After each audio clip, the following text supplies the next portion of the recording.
Mother, man. Hey, Beavis. Yeah, what's up, bud? What did Jeffrey Dahmer say to Lorena Bobbitt? What did he say? Are you going to eat that? Eat a dick. Beavis, you dumbass. Spreading faster than a case of the clap in a trailer court. Able to shatter eardrums within a 666-mile radius. A podcast more brutal than all the rest. It's Murder Metal Mayhem!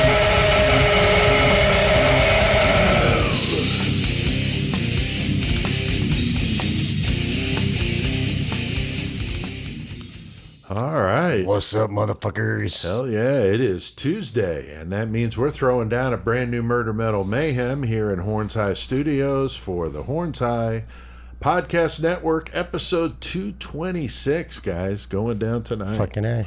So, hell yeah, I got Chris here with me in Horns High, and Joey, you're over there in Toledo in the 419 studios. How you doing over there?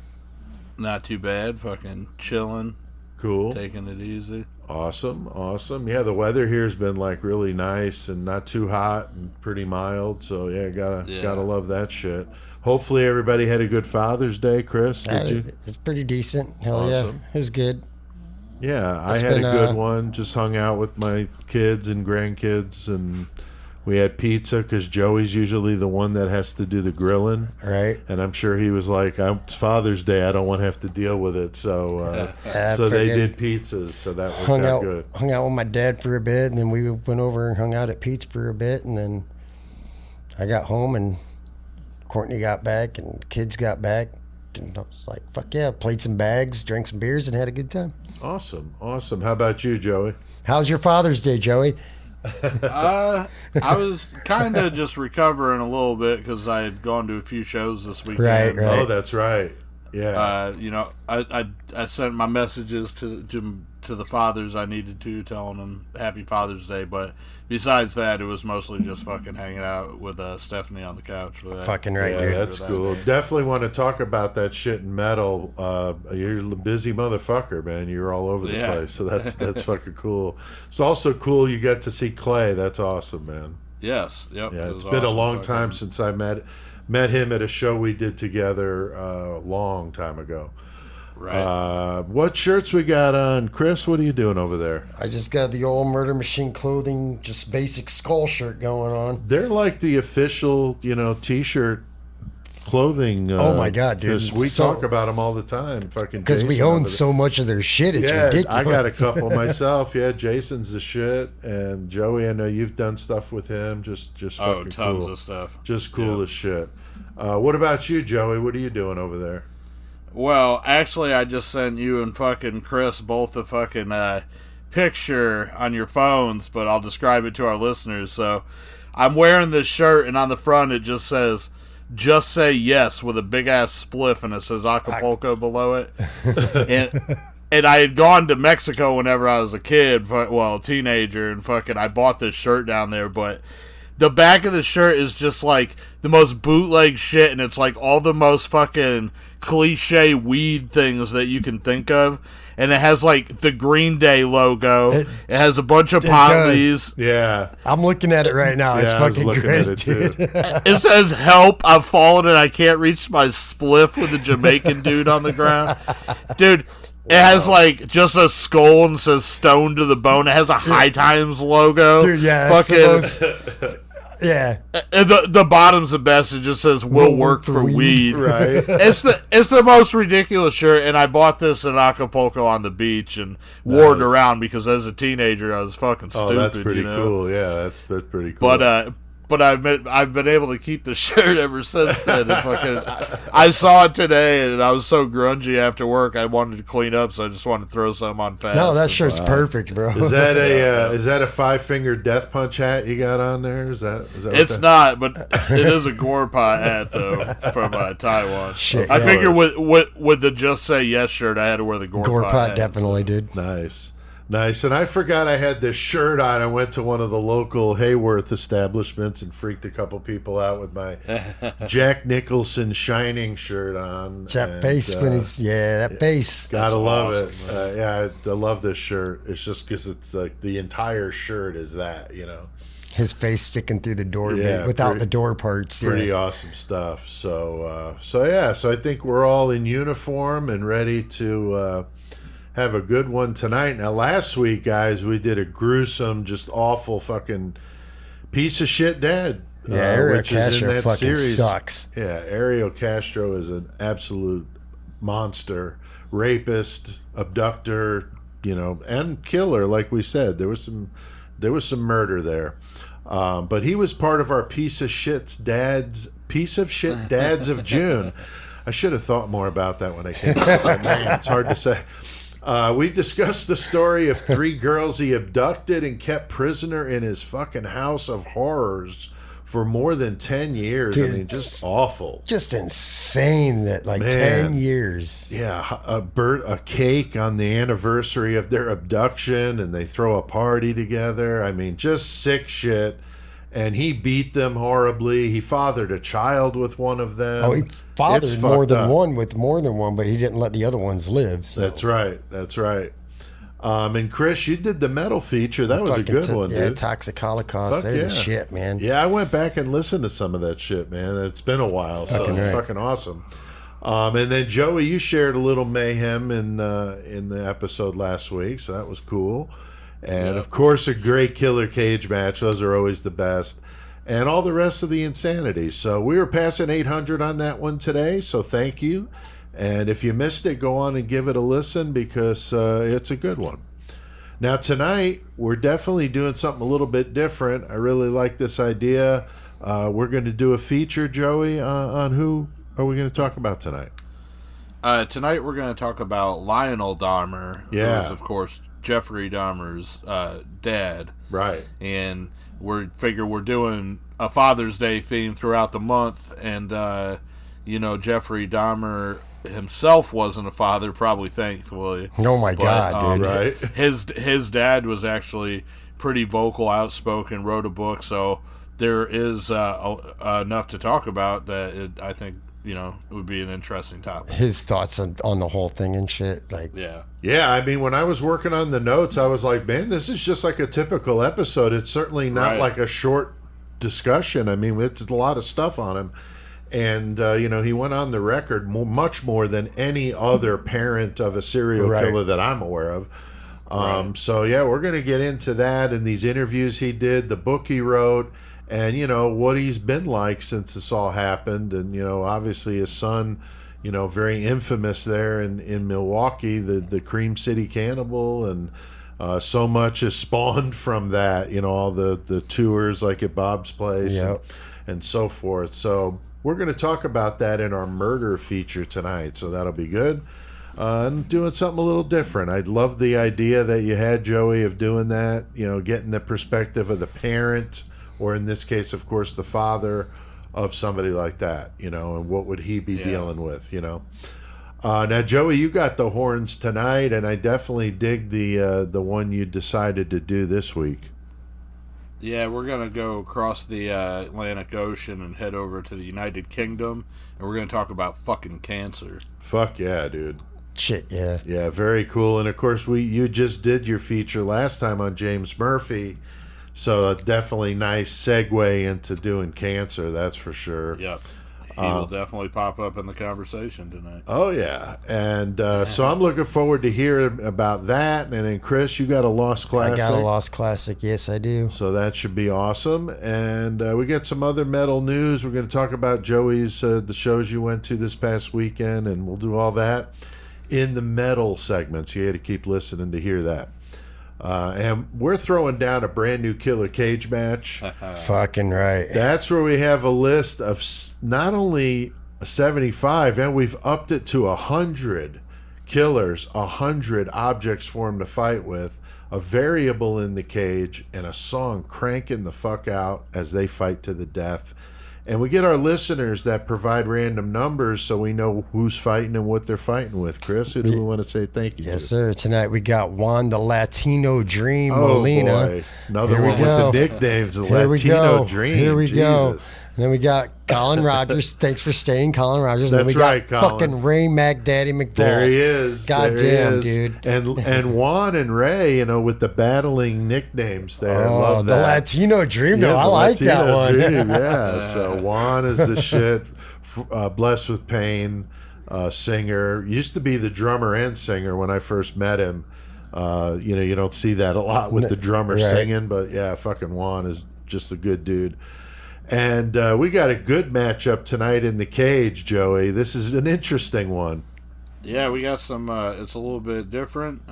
Like we said, we changed the numbers of the killers. So I'm not sure that we've done this first one. UK poisoner Graham Young. Yeah. And he's going to be going up against fucking Janine Jones, one of the Angels of Death. She's nasty. We've done both of those, of course. And Graham Young, yeah, creepy. No, as fuck. in the killer cage match. No, No, but no. we've covered Yeah, them that's both what I as, meant, as yeah. episodes. Yeah. Yeah, but yeah, he's a new one for us to do in the cage match, so I'm stoked on that. We'll see. The people picking the numbers now are smart because they're picking the high numbers to get Oh, some of the yeah, new yeah, names in yeah. there. That's what they're doing. So That makes sense. yeah, now that we're up above 75, they're picking like 88 and shit like that. So it's Yeah. cool. It's cool. And if somebody picks the same one as like recently we did, I'll go with the next one in line. Yeah, that makes sense. Yeah, but anyway, yeah, that should be awesome. Those two fighting a really weird matchup, and as we know, Chris, the objects The objects and the variable, there's, could you never totally know what the change fuck's it up. going to happen, dude. You could have Michael on some Malort, you Oh. know, just going crazy. We don't know, so we're gonna see. And there's a song even going to be playing while this is happening. And we're going to do that in the Mayhem segment. That's worth the price of admission to go check out some Killer Cage match. Big thanks to everybody listening to the podcast. We appreciate it very much. We were at about 2,800 listens last week, so thank you. And just keep spreading the word, man. It's just the only way it gets out there because we don't have a bunch of ad money laying around. No, we definitely don't It's have all, that. you know, word of mouth. And Tex is I'm actually... drinking hams. That's how broke I am. Tex had contacted me about helping to do some promotion, and so I'm putting together a 60-second spot that he's going to send out to different podcasts to see if they want to do either an exchange or an ad or something like that. Oh, so nice. yeah, Fuck yeah, so dude. Tex is like taking the horns, and so I mean, he is a Texan. he is. So we appreciate that. And, you know, him and Shane, I mean, just amazing contributions. And I'm sure with Jeff, you know, now Ignatowski, you know, he's all about promotion and cross promotion. So we've got three like top shelf, you know, people helping us out Fucking doing A. this. So that's cool. And Thanks, guys. we passed our 700,000 total listens, which is crazy, and getting closer to 1 million. Now, our top 10 cities listening this week, Chicago, number one. They've been number one for just about the whole time we've been here. Yeah, pretty fucking close. Number 2, Austin, Texas. Number 3, Brisbane, Queensland. Number 4, Baton Rouge, Louisiana. 5, Adelaide, South Australia. 6, Winnipeg, Manitoba. 7, Anderson, Indiana. 8, Columbus, Ohio. 9, Temple, Texas. And number 10, New York City. So thank you guys. New York City. Yeah, New York City. So fuck yeah, appreciate it. And you know, check out that website. We talk about it. I'm doing some updates. Some of them I haven't made public yet as I'm working them out. So murdermetalmayhem.com and get the web store. You can buy some merch and do stuff like that. Listen to the show, read some cool stuff, backstories on what we're doing and why we do it. But guys, we got a lot on our plate tonight. Taking a little short trip up north to the Cream City of Milwaukee. Have a little chat with the father of one of the most fascinating serial killers of the modern age. Shit. So Chris, Oh, you know what we need to do now? We need to take our come and make a murderer.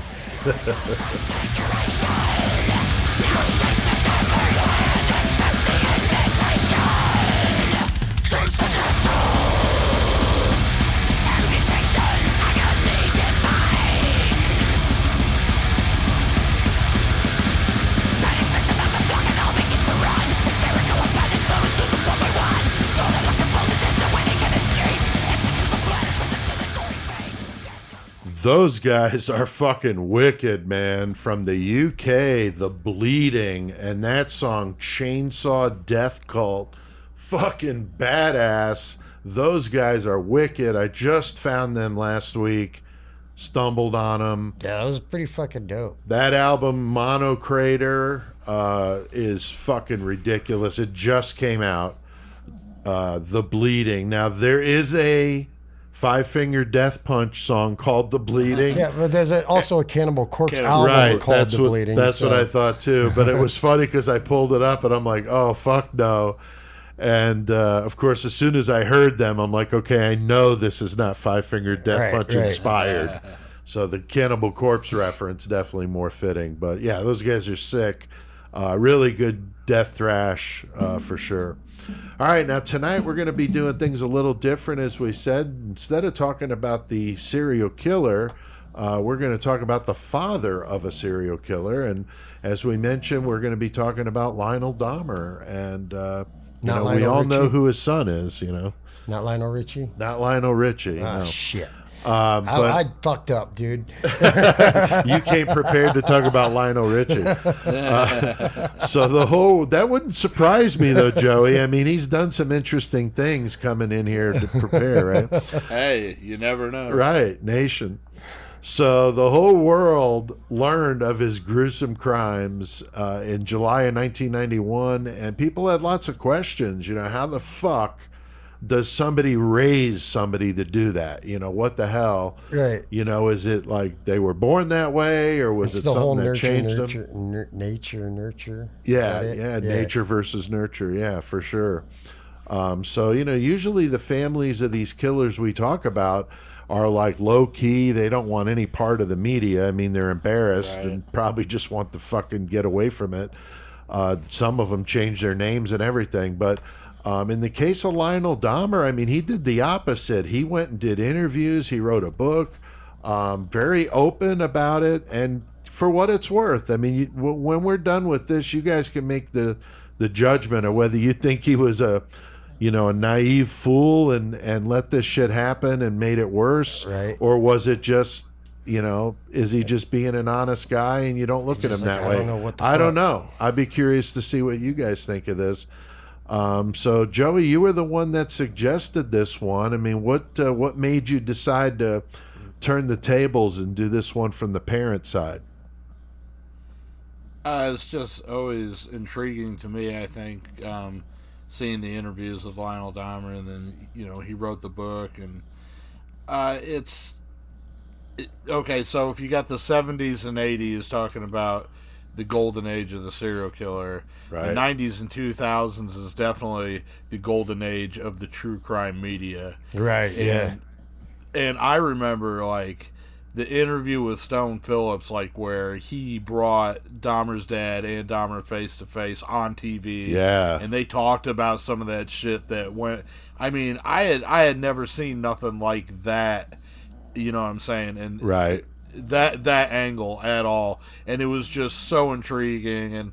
And I know that that some of that shit's like how it's laid out is scripted to a to a degree, yeah. Oh, that was pretty real, man. Right. I mean, what happened and what went down was absolutely real. So that's why I'm just saying they kind of direct it how they want the question to go. Oh, sure.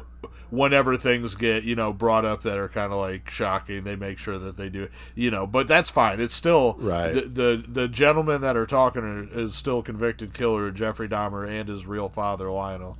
And right. Yeah. From that, and then just having him continuously do a few things in the media or whatnot. And I just thought it was interesting. So we'll see what our listeners think. Yeah, I thought Stone Phillips did a fantastic job on that interview, and those body language guys that I like to watch. They complimented him throughout that. They were like, boy, he is really good at like not leaving it. Like if the opens a door, he's like right there at the doorstep to push him further. And, really, really strong interviewer. But yeah, that was fascinating. I'm definitely looking forward to talking about the body language, because that's where you really know, are these people, telling the truth? Are they stressed? Things like that. I think that's interesting to hear. So Chris, I mean, I can't imagine what that would have to be like as a father to hear something like this. I mean, I can't even fathom it, but I mean, do you think the reason why he's been more forward is to kind of get it off his chest, or is there a financial motive, or what do you think? I don't know if it was me and my kid fucking turned out to be a serial killer. I'd be like, fuck yeah, look what he did, dude. Fuck yeah, that's my kid. Get it, son.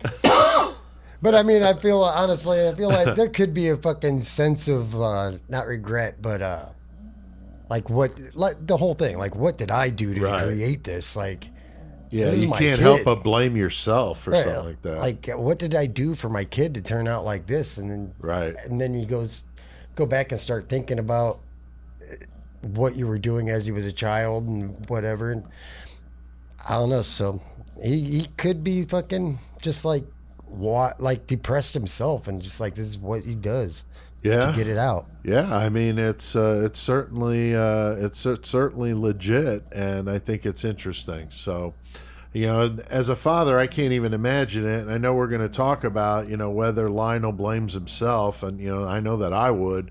And I read in his book he mentions that after knowing the truth about his son, that every memory now that he has of him is clouded with wondering, were there signs, were there hints? Right.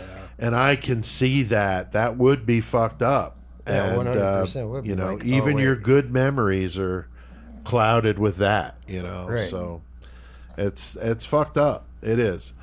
So now a brief history, very brief, on Lionel. He was born in Milwaukee, 1936. Grew up in what, as far as I know, a normal two-parent household. Smart guy. Graduated from University of Wisconsin. He got his master's and then got a doctorate in philosophy. And I always wondered, like, what in the fuck do you do in today's world with a degree in philosophy other than teach it in a university? Other than teach philosophy. Like, I just honestly don't know. Like, I wish somebody would let me know. But nonetheless, this motherfucker did. And he goes and gets a job, though, as a chemist. So I thought that was weird. Like, this philosophical chemist goes and works in Ohio. And, he's a professional. He's in a field that, obviously he's a smart guy. And, he's definitely got the brains, but you wonder how much common sense was there as we start to talk about this. And like I said, you guys can form your opinion. Now, Joey, we all know what Jeffrey Dahmer did. I mean, his crimes are some of the worst shit. But, I mean, what do you think about early signs and some of the things and his negligence, or... was it something he really couldn't have avoided, or what? Man, I don't know. I'm like a really hard one to talk about this because hindsight's huge. Right, definitely. You could see red flags all day, but also the time period is different, And when I was a kid, like, I remember, like, killing snakes and shit like that as a kid, and it wasn't like my parents thought I was fucked up. They thought I was getting rid of the goddamn snakes out of the garden. Right. And it wasn't like to me it was some kind of which I get it, I'm saying, in Dahmer's case maybe it was, dude. But yeah. I just don't think that every parent should be faulted, maybe at that time, for not seeing any warning signs like that. But anyway. Well, even now, just because your kid's out in the back fucking, like you said, killing snakes or playing with a dead bat. Kids do that. Growing up in the middle of the fucking cornfields, dude. Harvest season, you get fucking mice in your house. I killed the fuck out of them. I'd shoot them with fucking BB guns and shit, like whatever, dude. Yeah. But so, but besides all that, so Dahmer did have a thing with roadkill and dead things growing up. Jeffrey and his dad did, look back on that afterwards, of course, after everything came out. But I don't think at the time it was anything, that was that significant. He did say that when he was like 4 or 5 years old when Jeff was, that, they had gone under the deck in front of the house and that they had dug up some bones, and Jeffrey was there for that. And I don't know if he already knew that they were there or what it was, but I think that they were deteriorating. So Lionel pulls him out, and as they're pulling him out, he's got this bucket and they're throwing him in there, and Jeff was like reacting like he really enjoyed the sound they were making when they were hitting, and he called them fiddlesticks, which is like pixie sticks for him, you know. Creepy but as fuck. I don't know. That's a little creepy. And then there's other stuff that people bring up, like Jeffrey Dahmer had a dog's head on a stake out in the woods behind his house. Right. He used to go back there and freak out and punch trees and shit. We talked about all that, but his dad said, of course, he didn't know about that, but then after the trial saw the pictures and everything. I'm pretty sure that was the case, but then you definitely might think something a little different. But I don't think he ever really knew about that until later on. Yeah. Now some more like medical things that might have contributed that Lionel does think also. Jeffrey did have a head injury at some point. We've talked about that a billion times. How that can change you. Oh yeah. He also had this giant fear. He went and I think he had a double hernia surgery, and while he was going through that, he was really young, like I think 5 or 6 then too. But right. He had some kind of fear that they were gonna castrate him and cut off his penis, and like this, he fucking like lost his shit over this, I guess, and. His dad, for whatever reason, thinks that was pretty traumatic, and then by the time he was getting into his sexuality, all this shit melded together. But right, this is all just kind of his dad pondering too, because he doesn't really know. Yeah, so. He does. Right. He said he was real secretive as a kid, and they lived on that property where there's all these woods. I mean, I lived around a lot of woods. I mean. You could be doing all kinds of shit out in the middle of nowhere, and nobody's going to fucking know about it. And if you're naturally secretive, I mean, the sky's the limit, you know, with that kind of shit being removed like that where nobody could see you. Not like playing in a busy cul-de-sac or where there's lots of people and kids around. This is like, very remote. Mommy, I just saw Bobby over here in his backyard fucking chopping the head off of a cat. So I know it comes up in the interviews that he's done about how, involved he was with Jeffrey at a young age. That obviously comes up. But, he had a stressful job, I'm sure, working in a chemistry lab. Working with all those numbers and figures, probably pretty beat at the end of the day. But he did stuff, fished with him, they wrestled, played tennis, they rode bicycles together. So it seems like he was pretty, involved, Yeah. And lots of fireworks, though, with Lionel and the first wife, Jeffrey's mom. And she had some issues. The whole pills and that's a very debatable thing I was gonna because she doesn't agree with the assessment that Lionel made, right? What about the wooden box part thing? Yeah, we got that coming up. That's definitely fucked up. That is definitely fucked up. So there's lots of turbulence going on behind the scenes with the parents, and Joey Lionel and the first wife split up at some point. And how do you think, do you think that split was what maybe instigated the problems with Jeff? I mean, I'm sure that had something to do with it because he was obviously a possessive person and needed somebody in his life. We know that through like the remainder of his life and through his crimes and shit that was a big factor. Right. And so he had 2 parents and all of a sudden they split off and then he's fucking struck. And not only that, but he ended up getting left with his mom later on. Right. And she would take off, and so he would be alone again. Yeah. And just living his fucked up in his head and shit.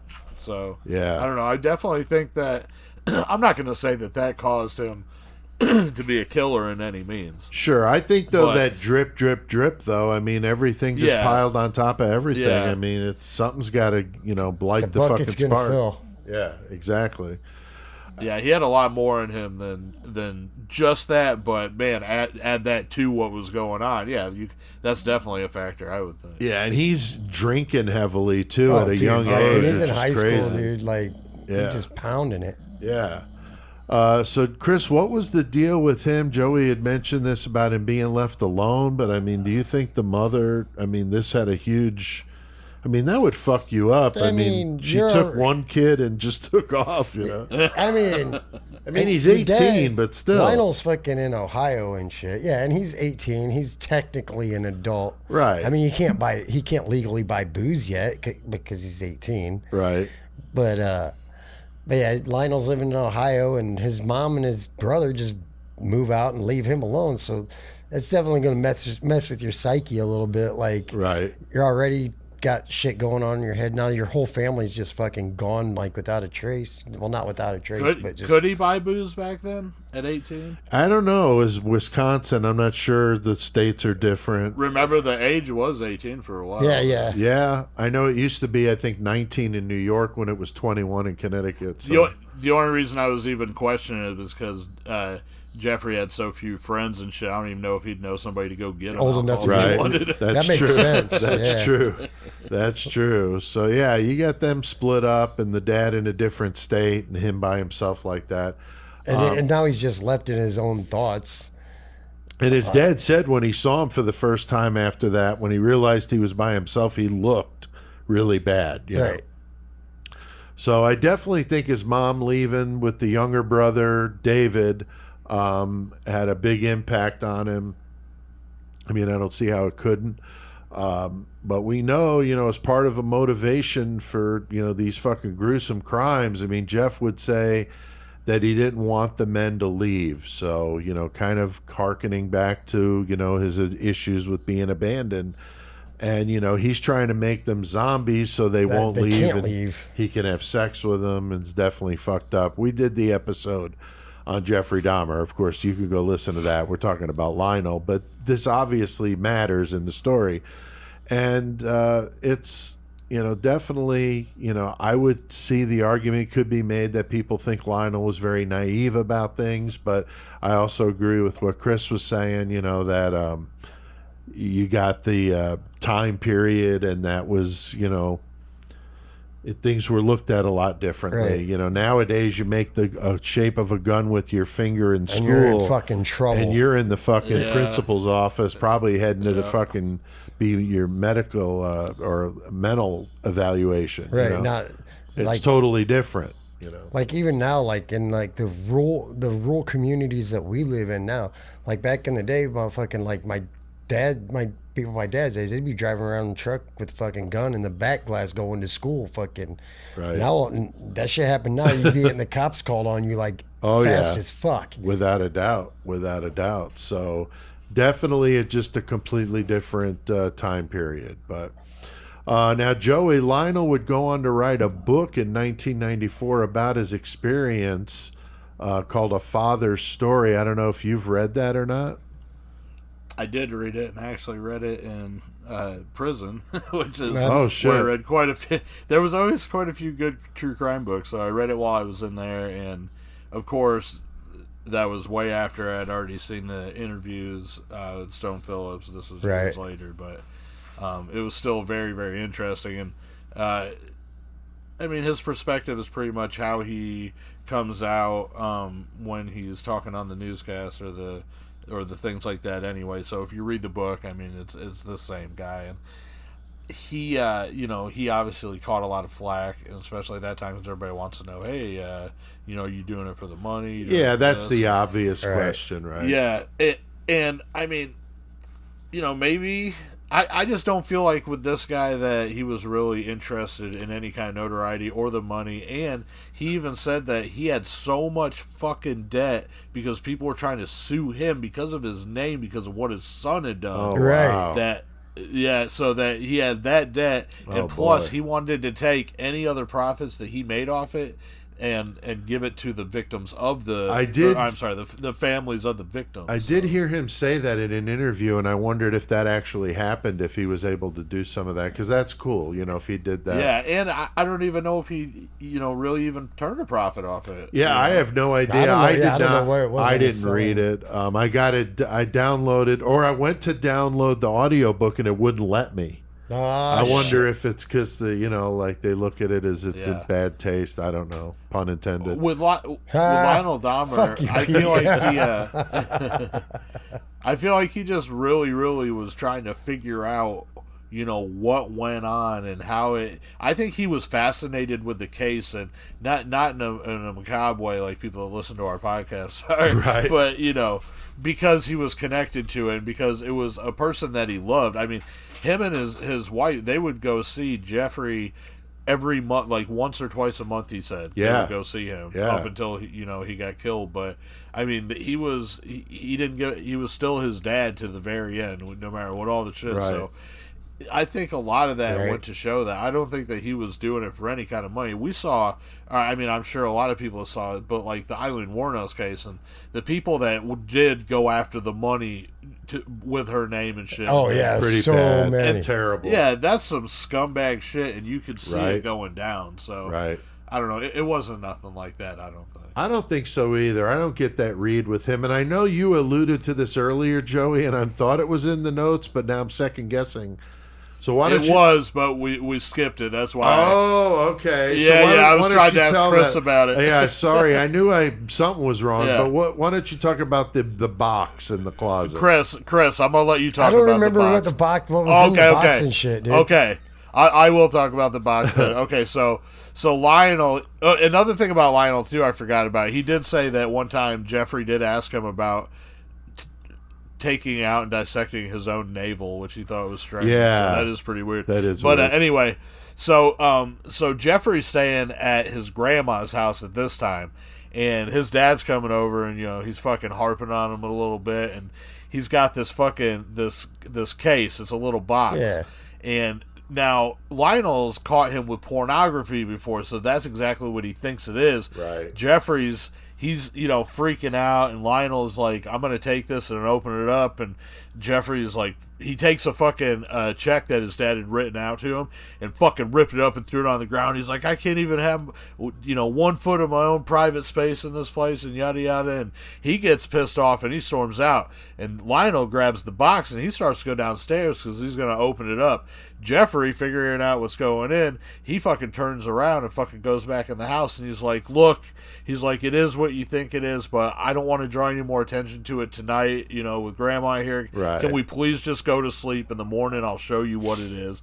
He's like, yeah, okay, you can do that. And so he fucking, in the fucking box was a fucking human head, a mummified head. That's right. That I don't know why I didn't remember that, but the next morning, obviously, he fucking traded it out, and he did put pornography in there. He showed it to his dad. Right. Now, if you watch the fucking interview with Stone Phillips, it's kind of creepy because fucking Jeffrey Dahmer looks over, and this is what I'm saying, but this might have been set up a little bit by the producers, but still, it was creepy. There was like a box sitting over fucking on one of their desks for the fucking producer's table, and Jeffrey points over at it. He goes, actually, that's about the size of the box right over there. It is so fucking creepy. I don't remember that. That's hilarious. Yeah. I've watched that it. could have been an outtake. I don't know. That's fucked up. Yeah, that is fucked up. Yeah, it was like a foot square, like Chris was saying. Yeah.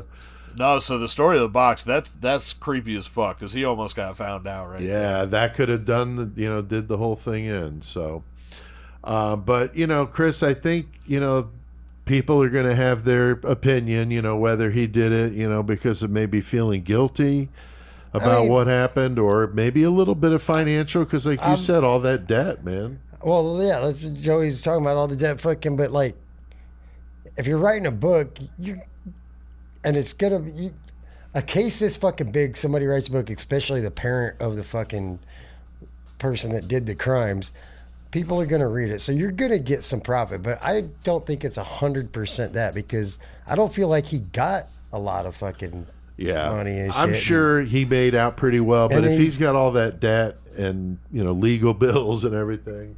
And if he didn't care, he might have not really signed a great publishing deal or anything. It's hard to say. Had it done, And like we said, like they're like, what other serial killer's parent? Like, have you ever heard come out with something like this? And just like, it's just an oddity. It's just like, so none of these people's parents want to talk about how they feel about it. I feel like I need to do that. That way other people can know if this happens to you, your feelings are valid on the fucking what happened with your child and shit. Yeah, and that it would be normal to feel guilty and deal with the same shit he's dealing with. Yeah, I mean, I commend him. I know I wouldn't have the balls to do that, myself. Like I said, I'd be like, yeah, that's my boy. But I mean, the interview in 1994 on Oprah, which was probably timed when the book came out, which would make sense. Right. And then, as we've been talking about that prison interview with Stone Phillips, and there's a 3-part Dr. Phil on him as well. So there's quite a few different, places where he's been. Which is interesting because those body language experts like to establish a baseline. So when you've got more than one thing to see from different times, it helps establish that. But the 3-part episode on Dr. Phil I thought was really good because they had some of the survivors, the ones that he didn't kill, Right, from when he was in the Army, and those guys that was pretty fucked up. I mean, they were pretty fucked up about it, and like the whole survivor's guilt thing, and pretty heavy stuff. So I didn't get a chance to watch the Doctor. I wish I would have. I'm not a Dr. Phil fan, but me either. like seeing that would have been. It's really interesting. good. It's well worth watching it, and you can get it on YouTube, all 3 parts. But whether you think he was naive or whether you think this was just something that happened and he had just no control over it, you can decide. And Joey, I know you've always been really into the Dahmer case and you've seen all those other interviews and stuff, but did you want to make any comments about some of the interviews he did or any particular things about it? No, I know, like Lionel, we pretty much touched on most of the ones he did.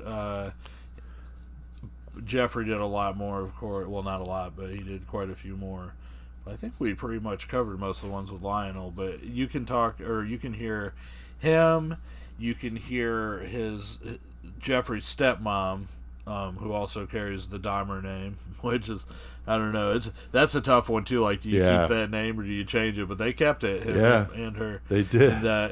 And you can see Jeffrey's mom in a couple interviews because there was I guess a discrepancy, but Lionel was talking about whenever she was pregnant with Jeffrey that she was on a lot of medication and the doctors were keeping her pilled up. Yeah. Now, whenever they talked to her, she said that was never true and that didn't happen. So I don't know. I don't know. That was kind of questionable. Yeah, I don't really know either way, but I know his mom was definitely like not really about talking about Jeffrey. Where his dad, definitely tried to stay in his corner regardless of the situation. Another thing too is, they lead off the one interview, the stepmom and Lionel, and right off the bat she's like, "Well, hold on, we don't know a Jeffrey. We don't associate with a Jeffrey. Right. We know a Jeff. Right. And anybody that you talk to, like even the victims when they were giving their testimonies and everything else, it's always Jeff. Like nobody ever called him Jeffrey Dahmer, but because in the media he became Jeffrey Dahmer. Right. That is interesting. Yeah, agreed. That's usually like John Wayne Gacy. Like he didn't go by John Wayne Gacy, No. But that's how we know him, right? So so very interesting with all the different interviews and stuff, and the motivations for writing the book. I mean, people make a living writing about true crime. I mean, it's a huge industry. And we do this podcast because we love true crime. I mean, it's a huge thing for a lot of people. I mean, just love it. And honestly, like this shit's literally going through your head, like. I might as well write it down and put my thoughts on paper. Right. You might as well. Yeah. I don't think there's anything wrong with it. Right. No, I agree. And, Harold Schechter, we've interviewed him a couple different times, true crime writer. John Borowski, he did Dahmer's Confession, the book he did. And he's posted so many times on Facebook within the last year about how thankful he was for that Dahmer miniseries on Netflix because he got a ton of fucking orders for that book. So, there's people, that happen to hit it at the right time and can make some money doing this. So, I don't fault them. I don't see anything wrong in it. I mean, You if know, you don't there's want to another watch way. it or read it, then don't Yeah. watch it or read it, So look, And there- Joey. Oh, go sorry, ahead. I don't mean to interrupt you, Joey. No, go ahead. Some people might disagree with me, or Joey might disagree with me on this, but on the Dr. Phil show, there was the two things that were blaming Lionel because he didn't know what his kid was doing out of the woods, and he was letting him collect dead animals and everything. I'm gonna tell you what, I got a cabinet at home that there's a whole shelf dedicated to dead animals that my fucking daughters bring in there, and I don't think they're gonna go fucking cannibalize and fucking eat people or whatever. Right. But they collect dead things. Not all, am I wrong, Joey? No, that's true. Yeah. So like, and I don't think it's his fault for letting him collect dead things. Taxidermy is a thing. That's collecting dead things. Right. That's true. That's true. I mean, the Texas eyeball killer, his mom got him into taxidermy. We talked about that one. So, You know what? I was just gonna say with Lionel's book, when there's victims of crimes or there's people that have gone through trauma or things like that, and they go see therapists or one method that they try to use to help people out is to put your thoughts down on paper, to write it out in a journal, to take notes.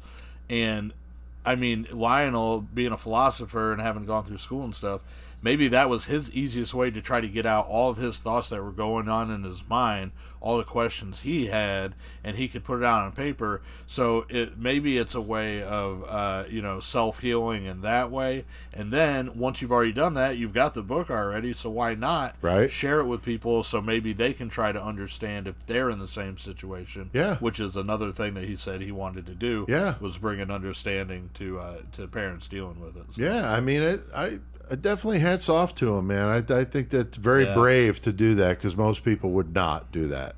But I don't see any harm in somebody making money off true crime. Right. I know the murderabilia stuff is controversial, especially, buying Pee Wee Gaskin's pubic hair or That's something. fucking fun. That is, very odd and weird to some people, but to some people that's like, man, I got Pee Wee Gaskin's fucking pubic hair. Like, Fucking fuck right. yeah. I was just thinking about something too. What I was saying about my daughter's fucking their fucking collection of dead things. Right. Maybe I should be worried because they figured out how to mummify things. Oh, wow.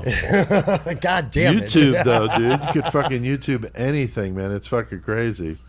So, Joey, it did seem to kind of start with my friend Dahmer in 2017, this recent craze with Dahmer, and then the Dahmer movie with Jeremy Renner. I thought that was before my friend Dahmer. Could have been, but then you had the big one, which was that Netflix docuseries. Did you guys get a chance to watch that, Joey? Yeah. Yep. Seen that. Yeah. What'd you think about it?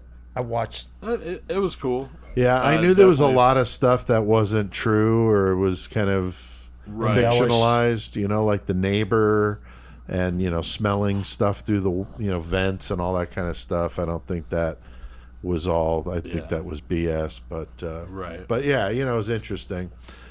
It's obviously an easy topic to capitalize on, and to be honest, the first Dahmer movie, I'm pretty sure it was the first Dahmer movie, but it actually came out in 1993. Okay. It was a low budget movie called The Secret Life, Jeffrey Dahmer, and that's a fucking pretty badass watch. If anybody wants some fucking lo-fi horror shit, fucking find that. But Okay. but it wasn't big like whenever they did, My Friend Dahmer, or fucking Raising Jeffrey Dahmer, which even that wasn't fucking high budget film, but it was cool because like we're talking about, it did deal with Lionel. raising the son, so. Right.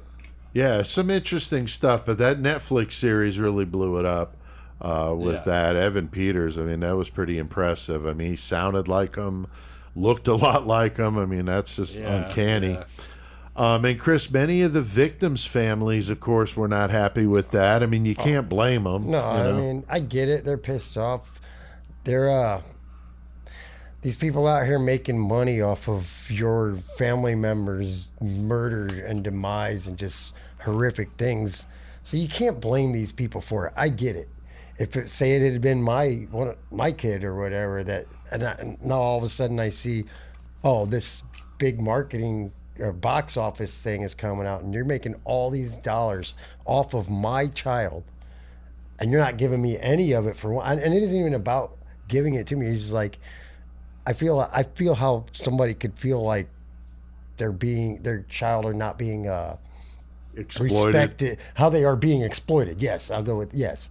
So yeah, I can understand that, but I mean, it's true life. It's something that happened. You can't take it back. Yeah, but you could see both sides I of could it totally for see sure. both sides, but it's like history. Like literally, it's like making a movie of fucking Yeah. goddamn the Civil War or That's fucking true. World War II. Like Yeah. it's history. It's something that happened. You can do what you want with it. Exactly. Literally. No, I agree, dude. I agree. Definitely, definitely two sides to that coin. And I know that Lionel Dahmer and his second wife, as Joey mentioned, visited him, monthly, talked to him, I think, every day or every other day in prison.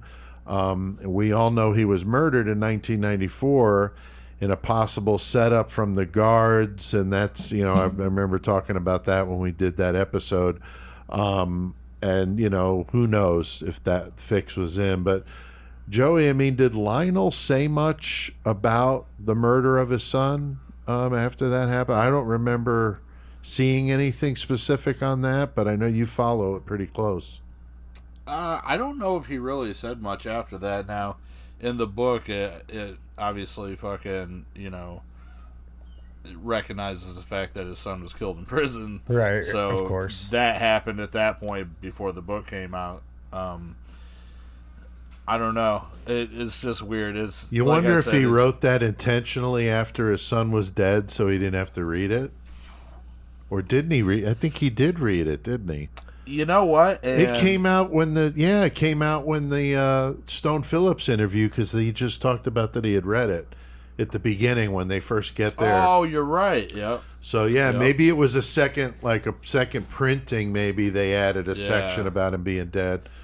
Yeah, I don't know. Yeah, I'm not sure either because I haven't read it. But yeah, that's very possible. To just the first version didn't have it, and then after he passed, because it wouldn't have been long The after. cool thing about Amazon is it's possible I can find it for $2 and reread it again. Oh, exactly, and get it tomorrow, right?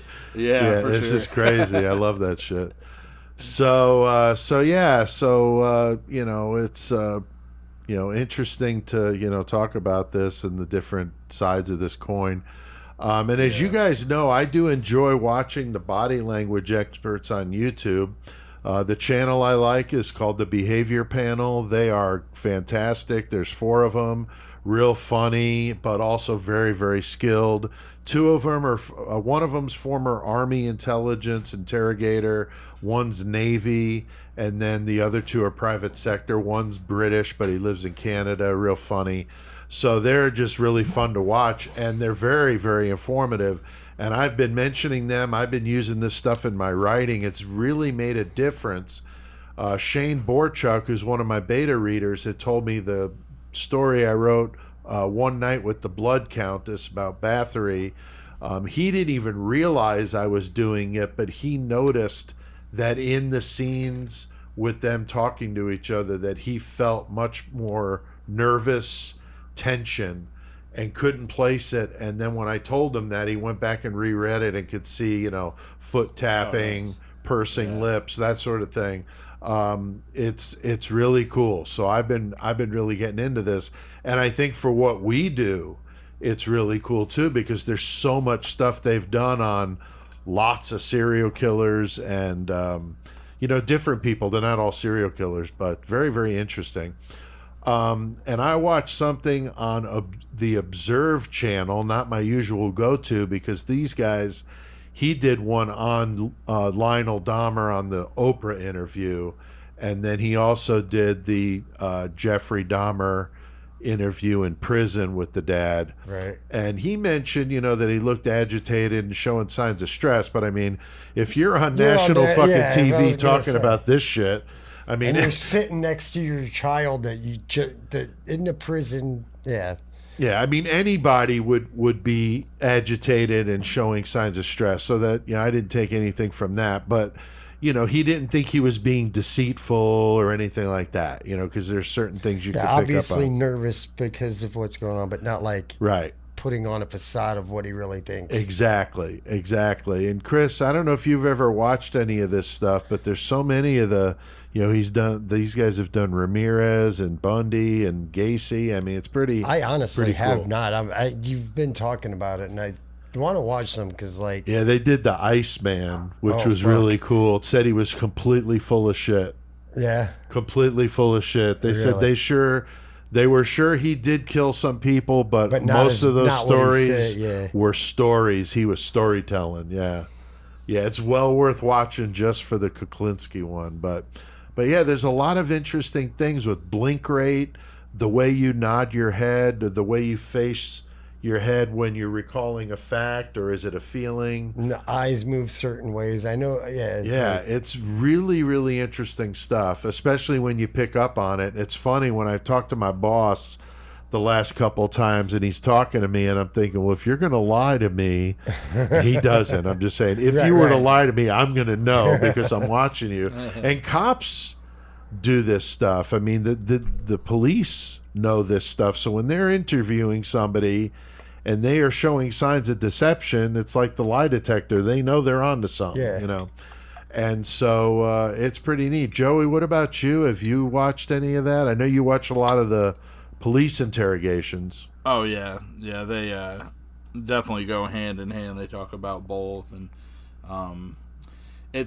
I find it fascinating too. It's the same as a lie detector test. It's even less accurate than a lie detector test. Actually, you can't really base it off their behaviors, but they will give a lot of tells. But Right. it's not like you can bring it to court and be like, oh, he was doing this. So Yeah, he was this twiddling because- his thumbs while. Right. Yeah, every person acts differently, but it's just like the probability that this person's acting this way and the fact that so many people in this situation act this. Is Well, that's crazy why you want to get a interesting. baseline. So if the person's talking about, walking their dog and making dinner Yeah. and going to the movies, and their Yeah. blink rate is so many blinks per minute, and then when they start talking about the murder, their fucking blink rate's going crazy, Yeah. and they're tapping their foot, and they're doing this or doing that, and Yeah. now you add up Yeah. those things, and it's obviously, but that's the stuff, of course, like you said, gets picked up on the Well, lie like I detector. said, they're even less inadmissible than a lie detector because they're both so inaccurate. Right. No, they're not But- inaccurate. It's just hard to definitively say, yes, they're lying. It's just an indication. It helps the police know Yeah. where they need to go with an investigation. And eventually, a lot of them crack.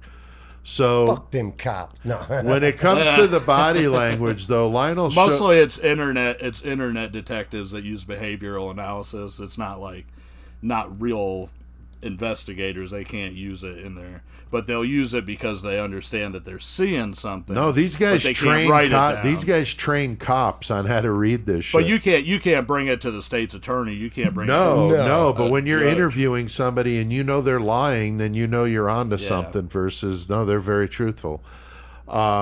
And Lionel's shown lots of stress, like we said, lip retractions, these little micro expressions, which are fascinating because a lot of times I don't see it, but when they show it again, then you pick it up.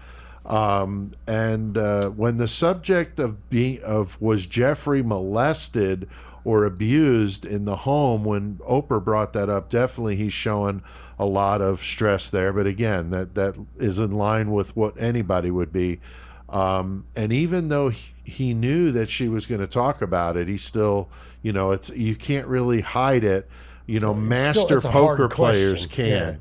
can, with their tells and to hide their poker face, but most people just cannot do that. The Observe channel analysis on Lionel Dahmer was pretty decent, but yeah, I definitely love the behavior panel.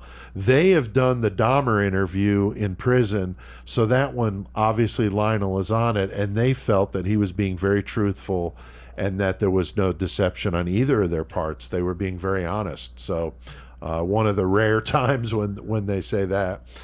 But no big surprises here. Lionel's not a touchy-feely kind of guy, but not uncommon for that time. He was born in in 1960, I believe. So, he's a child of the 60s. 7 years older than I am, and I know when I was, growing up, my dad wasn't, touchy-feely. It wasn't the thing back then like it is today. So I think it was. Motherfuckers just hit it different. Right. So I commend him for coming forward, and talking about a difficult subject. And if he was paid, then whatever. Hopefully he did some good things with it. Joey, did you want to mention the Hart Fisher Dahmer book? Because he got pretty caught up in that whole mayhem in the very beginning, man. Yeah, there was a lot of hatred for that, the murderabilia at that time. And when Hart Fisher, put that out through Cemetery Press out of Champaign, Illinois, that was right on the heels of Dahmer going to trial. So that was fresh in people's minds. It was a comic, right? Yeah, it was a comic. You've got it in the studio, right? I believe. Right. I'm just for the listeners so they know what we're talking about. Yeah, but it's not even a great comic, but the cover's pretty awesome. They actually spelled Jeffrey wrong. Right. I'm looking at it now. Yeah. But it's a classic artifact, and to me, it's a classic piece of murderabilia, especially since it's from where we were from, of course. Right. I don't know, man. It definitely struck a chord with some people, especially some of the victims' families. Yeah, Hart's a cool guy. I've dealt with him. He's did a review of one of my books, and he's a good dude. Yeah. Good dude. So I like him. Anything to add to this one, guys? Fucking Lionel Dahmer, man, doing a father of a serial killer. Right? Yeah. No, I got nothing, man. Joey, anything? The only thing I'll say is that, blame Lionel Dahmer, blame his stuff. You know what I'm saying? If anybody wants to point fingers about where Jeffrey Dahmer got how he became or whatever, point him at God.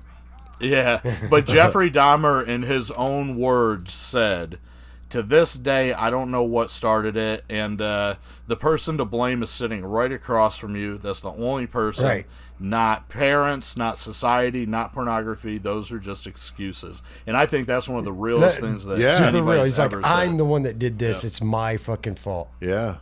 Yeah. Yeah, that's brutal as fuck, man. That's but being truthful, man. That's being truthful. Yeah. So now I did my research with this one, watching the interviews I mentioned, a couple of online articles, some things about Lionel's life. There's a lot out there, as we've been talking about. The book. Is Lionel still alive? I believe so. Really? I believe so. But Jeff Ignatowski just recently read the book, A Father's Story. He really liked it. So I'd like to read it too. I tried to get the audiobook, but it wouldn't let me on Audible. So I don't know why. It said not available in your country. I'm like, what the fuck is that supposed to mean? I'm like 3 hours from fucking Milwaukee. From like, where it happened. What the yeah, fuck, like, what dude? the shit, dude? What country are you talking about? So I don't know. It was weird.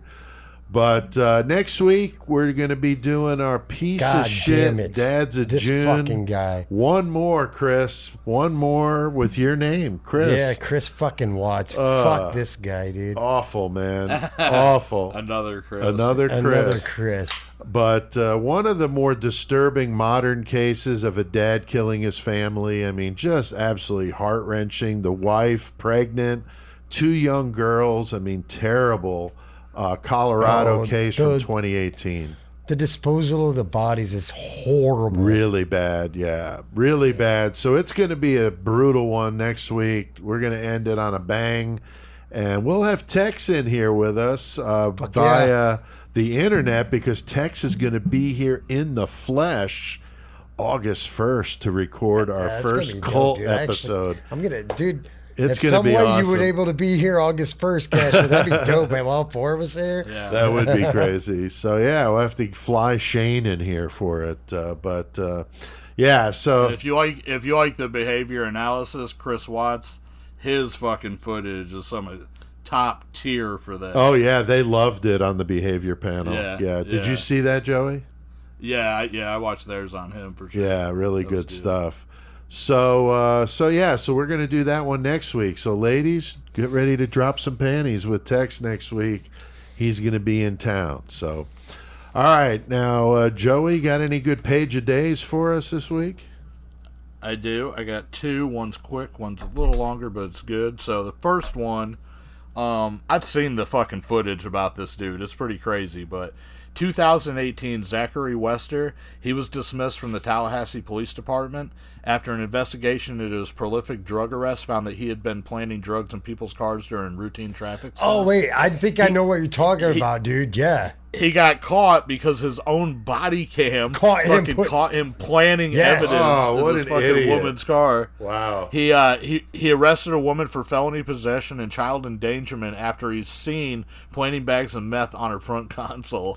A man who insisted he never did drugs, he was shocked when Wester found meth in his car. Ultimately, 300 of Western's arrests were reviewed and charges against 120 defendants were dropped. As soon after his dismissal, his former colleagues searched his vehicle, found 10 baggies of meth, 5 baggies of marijuana, 42 pieces of paraphernalia. He pasted more than 50 counts, including racketeering, perjury, fabricating evidence, false imprisonment, and possession of drugs. Wow. In July of 2021, he was sentenced to 12 years and 6 months in state prison. Yeah, I know exactly what you're talking about. That's fucked up. Wow. That's awful. Okay, so the second one, this one's pretty good. This is about Angie Dodge. Now, Angie Dodge was a recent high school graduate, and she went out on her own, and she went to Idaho Falls, Idaho, and she got an apartment June 13th, 1996. So 2 coworkers from the hair salon where she worked, they were concerned when she didn't show up the next day, and when they went to go check on her place, they found her dead in her blood-soaked bedroom. She had been raped and stabbed to death sometimes after midnight. There were signs of a struggle around her apartment, but no indication of forced entry, meaning that she probably knew who was in there. Right. The investigators swept the scene for DNA samples and found a pristine sample on her body. They took dozens of samples from local men, but they found no matches. Now, the investigators thought that there were multiple people involved in the attack anyway. So the Idaho Falls Police Department's overwhelmed with the case. And it pretty much goes cold after 6 months. In January of 1997, there was a man arrested in Nevada near Idaho Falls for the rape of another woman. And as part of the investigation, police interviewed the man's friend, Christopher Tapp, to get more attention. They talked to him. Now they fucking think that him and the other guy are both involved in Angie's murder. So the problem is DNA didn't match either man, but that didn't deter them because they were like, well, a third man must have left the evidence. So this Tapp dude, Christopher Tapp, he's interrogated for more than 100 hours over 3 weeks. God damn. He took 7 lie detector tests. And the police are asking him leading questions. They're threatening him with the death penalty, and they finally wear him down. And during his confession, he told 6 conflicting stories about what happened the night that Angie was killed, but it was enough to charge him with rape and murder. His May 98 trial, he pleaded not guilty, insisted his confession was coerced. Yeah, sounds like it. The judge deemed it admissible, though, and a witness testified that she'd heard Tapp brag about the murder, but later on she recanted that, saying the police pressured her. Oh, wow. He was found guilty, and he was sentenced 30 years in prison. Jesus. Of course, this case ain't done. In the months after her murder, Angie's mother, Carol Dodge, she went to the streets. She interviewed mad people, handed out flyers. She had a $5,000 reward for information. His conviction wasn't the end because she knew that there was DNA that was found at the scene that they never connected, so there was obviously somebody there. Right. In the 2010, she was gifted a computer, and that opened up a whole new world of research to her. And she found some leads, and she did get help from an expert, and she contacted this dude, Dr. Greg Hampikian, who was a forensic DNA specialist and the founder of the Idaho Innocence Project. So he had already been contacted about the case because Tapp had written to him from prison. He said that it was all bullshit, so he analyzes the confession tapes, finds obvious evidence of coercion. So he's cleared of the rape charge, reducing his minimum sentence to 20 years, and then he's released from prison in 2017. They push for a building of a familial DNA profile that would lead to the actual killer, meaning that they take the DNA sample that they have and then they insert it into a database like Ancestry.com, which is exactly what they did. They found a seemingly close familial match to a New Orleans filmmaker who had actually made a short film about the brutal murder of a young woman. Get the fuck out of here. That's pretty crazy. Wow. But when they tested the man in 2015, the DNA didn't match. So another attempt in 2018 did have a match, and they used GED match. And investigators in Idaho Falls, they used this genetic genealogist named C.C. Moore, and that dude's like pretty renowned. And they used him to build a profile. And so they whittle it down. They figure out this dude, Brian Leigh Drips Sr., who was an Idaho resident and actually lived across the street from Angie Dodge at the time that she was murdered. So they're following this dude forever. He fucking has the cigarette butt, fucking discards it. They go grab that motherfucker up, Yep. test it, fucking perfect match for the murder DNA that they found at the scene. So he's brought in for questioning, and he admits to raping and murdering Angie, and he said that he acted alone.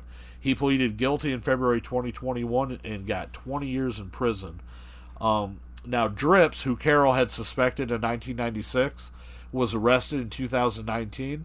TAP's legal team mobilized to have him fully exonerated for the murder.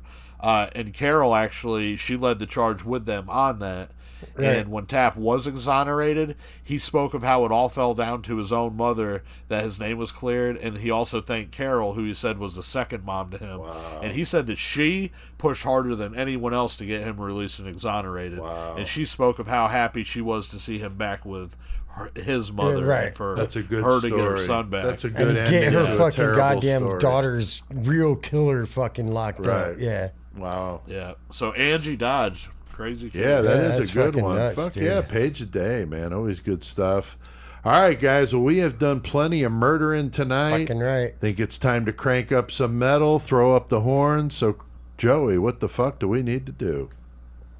Let's get some fucking cancer, but not the bad kind, the heavy kind. Just because CK has passed on, he's not done educating the masses. CK will forever be the great metal motherfucker. We're here to stomp poser ass and eradicate the planet of their kind. CK has passed the torch to us, and we will forge the fuck on. In CK's name, we will bestow metal knowledge upon all of you. All right, we're going to try this again Fuck, here. goddamn, we had a fucking failure. Computer issue at a It was fucking my fault. restart. Yeah. Bam, fucking poser guys. So CK with CCK here watching over us. He let one slip by, but hey, it's okay.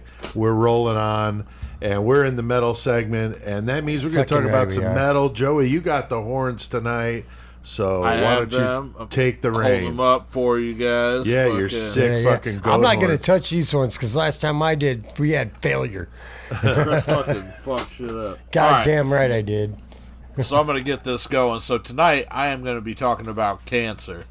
Now, Cancer is a band from the UK, and they formed in 1987.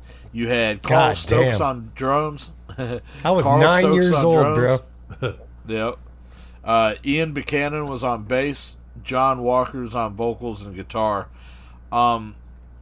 Now, in 1990, they released their first full-length. They did a couple demos before that, but 1990 was their first full-length, To the Gory End. John Tardy actually does backing vocals on one of the songs on that. cool. And Oh, right on. I just found this out, and this is fucking stupid on my part. The cover art is based on a scene in 1978's Dawn of the Dead, and it has the machete going through the dude's head. Now, I've seen the fucking Dawn of the Dead fucking pictures with that scene, and I've seen fucking Cancer's album cover for fucking years. I think Right. I even have the fucking tapestry, to be I honest. never put it together. I never put it together, and me and Stephanie were at that fucking horror con that we went to last week, and I'm just looking at the picture, and I was like, holy fuck, that's Cancer. I was like, that's the same fucking picture. So, anyway, that's yeah. fucking nuts, dude. So that's where the cover art was from. Hell yeah. Now, this was recorded in Wales, but they actually mixed it at Morrisound Studios. So I did the metal segment on Morrisound before. Yeah, the 100% did, yes. Huge, fucking man. iconic studio in Tampa, Florida. So in 1991, they released their second full length, which is called Death Shall Rise. Now, this is my personal favorite. They're on Restless Records now. And this time they actually got James Murphy on lead guitar for the album. Right. Glenn Benton does guest vocals on the first song, Hundrong and a Quarter, which we're going to play that for the bumper music. But so this is classic how this came about, though. Cancer, they actually come over, record, and mix this at Morrisound Studios. They come from the UK over to Tampa. And James Murphy comes in on a social visit to the studio, and he had just left Obituary. So Cancer's there recording. They're like, hey, would you want to do a couple solos on the album for us? God damn, that's fucking Of dope. course he's down for that. And then the next day, he fucking joins, and he's on the whole fucking album. So that's pretty badass. Yeah. 1993, they do The Sins of Mankind. That's their third full length. Now, James leaves the band, but they do get Barry Savage to join on all leads, and he's pretty fucking badass. They record and do everything over in England for this. 1995, they put out Black Faith, which is their fourth full length. 2005, Spirit and Flames. 2018, Shadow Gripped. Now, 2018, when they just put out this last full length, they actually had Ian, Carl, and John all back together, so it's just the three that originally started Cancer are now back in it. And they also put out an EP in 2019 called Ball Cutter, which is actually really, really fucking badass. Don't cut my balls. Hell yeah. So that's Cancer from fucking the UK. They've been around for a long time, and they're just a really, really badass death metal band, so go check them out. Yeah, fucking A, dude. I was listening to the track you sent me, and I like getting geared up for the next bit of driving I do, checking out some of those old releases, man. You and Chris throwing back the back in the day shit. I love it. So that's cool. And that's what's fun about this is, you know, as much as the three of us know about metal, and of course when CK was with us doing it, you know, we still were turning each other on to bands, and I think that's fucking cool. You Fucking know? right, dude. That there's so much good metal out there, it just like doesn't seem to fucking stop, which is amazing. All right, Chris, what about the Lost Classic, dude? My Lost Classic today is going to be from 1999, fucking Corpse Vomits, fucking Drowning in Puke. Fucking hell yeah. Go check Fucking that A, shit dude. out. Just old school fucking metal, fucking death metal, fucking reeking cunt. That's the name of a song, and I love it, dude. Fucking. So yeah, definitely go check out that 1999 release. Check it out. Which Garrett, the drummer, he's the drummer for Lividity now. Yes. that's right. Correct, sir. Yeah. Yep. Nice. That's cool, man. All right, what have we been listening to lately, Chris? What about you, Oh dude? man, dude. I know You you're all me. over the place. I'm but- all over the place. Hold on, let me look at my Spotify real quick. See what There I've you been go. playing. Let me look real quick. Cause my memory fucking bullshit. I drink a lot. I smoke weed. I fucking. I don't know. I know I was listening. Definitely been listening to Dying Fetus again. Like the Infatuation Malevolence. I know, cause that's a staple to me in life. That will never go away. Fucking. I don't know. My phone's slow. I suck. Fuck me. Yeah, Extermination, fucking Snot, because I love Snot. Fucking, now, this is going to be a thing that a lot of people may not agree with. But my daughter, I might have said this already, fucking Kim Dracula. My daughter turned me on to it, and I love it. So, yeah, I've been jamming that. And fucking, I was actually listening to some Brutal Truth the other day. It's been a long time since I listened to Brutal Truth. I just thought about that. yeah. I was like at work, I was like, I'm going to get off the podcast. But yeah, just random shit, dude. Yeah, that's cool. What about you, Joey? Listening to fucking, I don't know, I've been listening to a lot of shit. I was listening to some Metallica. I was listening to fucking, Scumfuck with the album Bloody Bitch Suck My Cock. I love that yeah. fucking shit. I've been listening jamming the Cemetery Rapist, because since I went out and kicked it with him, I Of picked course. up one of the albums that he had that I didn't have yet. Nice. And then I was listening to a lot of that Cancer. Like, when I was jamming the can, I had never listened to that last EP they did. And I Ball haven't Cutter. either. I'm gonna have to check And it out. so I was like, fuck, I had a second. I was like, I'm going to fucking throw it on. And I was like, okay, that's fucking decent. Nice. There was another one. That's cool. There was another one because I had to text Cashman the other night about a song. Fucking Boondocks. It's juggalo shit, but it's dope. I was checking out this Swedish band Feral, fucking badass. They got an album called Flesh for Funerals Eternal. So sick. We're going to be playing a clip from that coming up. The Bleeding, we played them earlier. Monocrator, that album just came out. Amazing. New Creeping Death just came out. I had pre-ordered dude, I was it. just jamming that. Dude, for real, the other day. Yeah, like, we was Boundless driving. Domain. We was in the I van. advanced ordered it, so I got an alert that or notification that said, "Hey, you know, the album's ready." I'm like, "Fuck yeah!" Yeah, they were jamming that on the Sirius XM on the Liquid Metal fucking the other day. I was Nice. like, oh, this new shit's banging. It's dude. really good. And I listened to Little Cannibal Corpse, Gore Obsessed today, and I was funny because I was listening. You said Metallica, and I was listening to their Cannibal Corpse's version of No Remorse, right? Which is fucking badass as fuck. So, dude, one of my favorite covers ever. Still, Cashman, tell me if I'm wrong. Zero the fucking Hero. The fucking Black Sabbath Black cover. Sabbath with Ian Gillan singing. Yeah, but no, Cannibal Corpse's cover of it. That's right. Is fucking It's very badass. fucking awesome. That's dude. such a heavy tune. Yeah. Dude, come on, man. Yeah, I was at that tour with Ian Gillan singing in Black Sabbath for the Born Again album with that song on it, and it was cool because Ian Gillan, of course, Deep Purple, and they did like 2 or 3 Deep Purple songs. It was weird because it sounded like him. Obviously, it's right, him. because it's him. But it's Black Sabbath playing. It did like Highway Star. I don't know if they did Smoke on the Water. They did like 2 or 3, and it was fucking sick. Yeah, that's pretty badass. It was really cool. So yeah, and I sat really close to the main speakers, and my hearing was shot for like 3 days. Oh, I can't imagine. Wait, what'd you say? Especially Ian Gillan with those high screams. So yeah, fucking sick. And then a band I just saw today on somebody's flyer for Corrosive is playing a show with a band from Ontario, Canada, and it's like technical death metal, but it's really good. They're called Invicta, and they got a new album that just came out. I've only heard a couple of songs, but what I hear Sounds is familiar. it's really good. Yeah, so just loving the abundance of metal. It's fucking killer.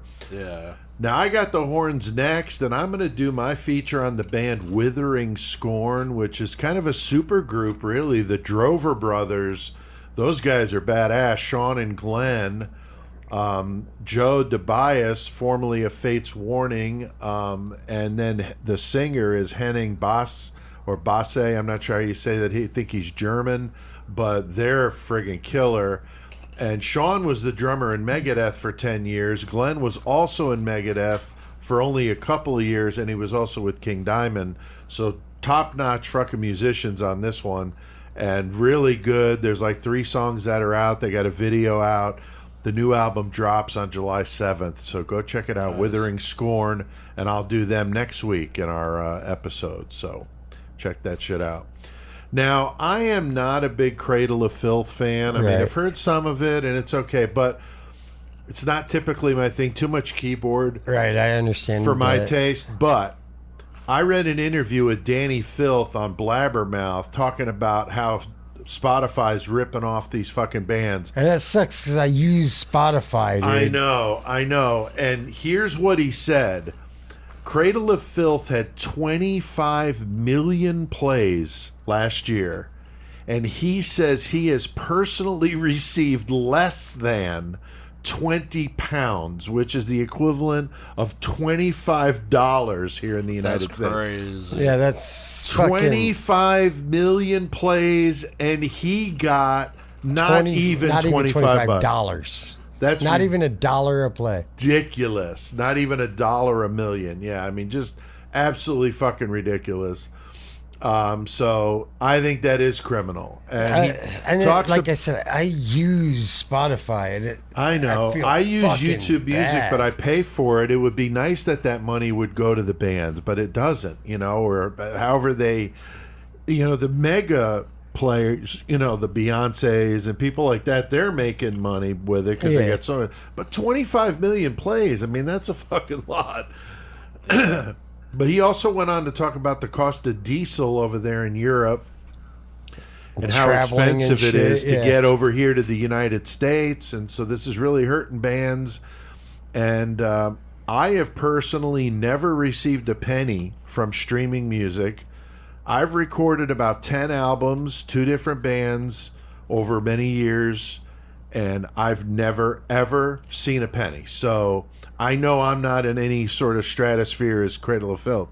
I'm just saying, like, nobody's making any money with this shit. Yeah. So know who is? buy merch. Buy the merch. We always talk about it when you can. I could probably say that I probably get 20 to 25, maybe a little bit more a year through my Bandcamp. It's all because of the people that donate, though, because most of my shit's for free anyway. It's just people that are nice enough to kick, a few bucks in or whatever. Exactly. And then they take such a fee out, but Right. that's the only stream love that I Bandcamp. really make any money on. I always go there when I'm going to buy the digital, because I buy digital stuff all the time, and I usually do it through there. I have a backup if they don't have it on Bandcamp that has almost everything I've looked for pretty good prices too. But it's funny, I saw Low 12 stuff on there, not on Bandcamp, but on this other one. And I'm like, wait a second, who the fuck's getting this money? I'm not getting shit, you know? So what the fuck? But anyway, Joey, what's going on with Goremonger and your distro? And I know you went to some shows. So how did those go, man? It was a quick jaunt, but my buddy Clay that does Cemetery Rapist, of course, he comes from the Central Illinois scene too, but he lives down in Fayetteville, Arkansas now. But he hadn't played for like a really long time, so he came back out. He had a whole bunch of trouble booking shows. It kept getting fucked up. He went from like 13 shows down to fucking 7 to 6 to 5 or whatever. But wow, just a lot of problems because his band named Cemetery Rapist. So I get it, but he's trying not to bust her out and say fuck that shit too. So I get it. It's hard. That's good. Don't. Right. But anyway, so I got to catch him. He played Fort Wayne, Indiana, at this place called the Bug House in this basement of this fucking place. Is it like Disaster House? Yeah, it was kind of like Disaster House. Or also Joplin, the Cesspool Castle, if any bands that are listening played there. But so anyway, so that was cool. Fucking basement show, fucking hanging out. He had his buddy Riley, who's the vocalist for Deflowered. Fucking, he came with him for merch, and so I got to hang out with both them kids. And then they came out fucking the next day, and he played Tiffin, which is south of Toledo. In the first night, he played with, there were some good bands. Necessary Death played, which I talked about them before. From, Indiana and Michigan. And then Protrusion played, which is Kyle Chrisman's in it, who's drummer for Gorgasm, and some other guys. It's just old school death metal. It's really, really fucking good. I got the fucking demo that they put out. They killed it, so I got to see that live. And then, of course, Cemetery Rapist. And then the next night, whenever he played in Tiffin, south of Toledo, he played with the Braided out of Cleveland, which I played with them down in Florida at Grindfest. And then fucking Mutilatred from here in Toledo played that, and Dissected. Dissected was a sick-ass band, so that was cool, man. They got to come out. We fucking ate some Tony Pacos. Chris, you know what's fucking up. right. Yeah. Nice. Get them dogs, son. Yeah, so no, that was fun, man. Fucking got to cool. see some music, and Clay got to come out and have a good time. So excellent. Keeping the scene alive. That's very cool, man. That's very cool. All right, well, we got that 666 Club. That's a way you can help us out. Our Patreon there, $3 a month is all it is. And we got bonus stuff we do, the interviews, you get them early, you get the episodes a day early, you get discounts on merch.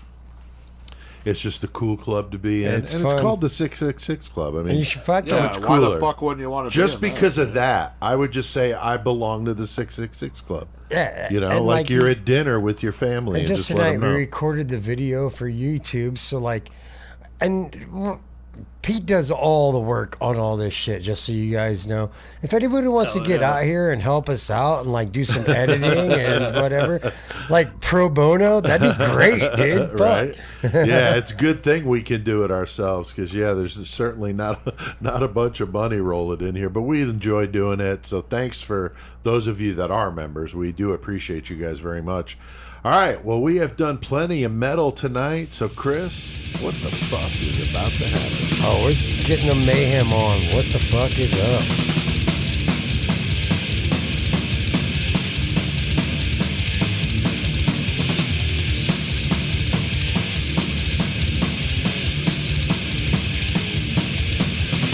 Cries of laughter beneath me as I hide by my neck, choking on a rope, telling me a death, suffocating rapidly. It's my last breath, gone to the ground, and stabbed in the chest. I'm torn, cornered, I'm torn.